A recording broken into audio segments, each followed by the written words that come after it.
Pre wedding dentistry म्हणजे नेमकं काय आहे?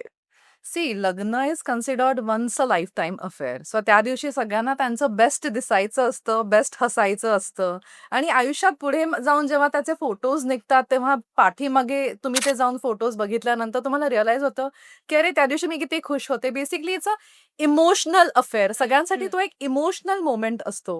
हं, सो बेसिकली आवर स्माईल, आपली जी हं, स्माईल आहे that is considered the measure of our happiness. हं. सो म्हणून तुमचा हॅपीनेस त्याच्यामध्ये जेव्हा मेजर केला जातो, ती गोष्ट सगळ्यांना उत्तमच ठेवायची असते. स्पेशली ती एक मेमरी असते तेव्हा आणि म्हणून सगळ्यांना त्यांची स्माईल चांगली एन्हान्स करायची असते आणि एन्हान्स करण्याकरता आपण प्री वेडिंग डेंटिस्ट्रीमध्ये खूप कॉस्मेटिक प्रोसिजर इन्व्हॉल्व करतो आणि खूप करेक्टिव्ह प्रोसिजर सुद्धा इन्व्हॉल्व करतो. बरं.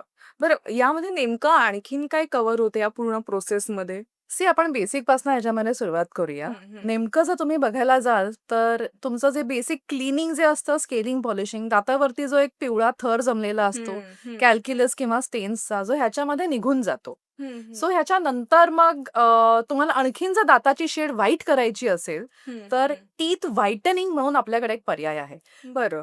सो व्हाईटनिंगमध्ये तुमच्या दाताची शेड साधारण एक 3 ते 4 शेड्स आणखीन लाईट होते हं, आणि हं, मग हं. शेड इक्वलाइज व्हायला साधारण एक 15 दिवस द्यावे लागतात. हं, हं, त्याच्यानंतर you are free to go ahead and have your shoot, your pre wedding shoot, your हं. हळद, your whatever you want to have, just definitely go ahead and just face